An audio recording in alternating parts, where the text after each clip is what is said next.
الله يعلم ما نشكو من الألم وما نعانيه من ضيق ومن سقم، لكن لنا فيه ظن لا يخيبنا، حاشاه أن ترجع الأيدي بلا نعم.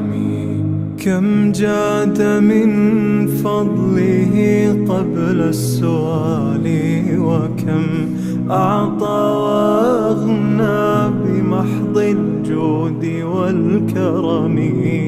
الله يعلم ما نشكو من الألم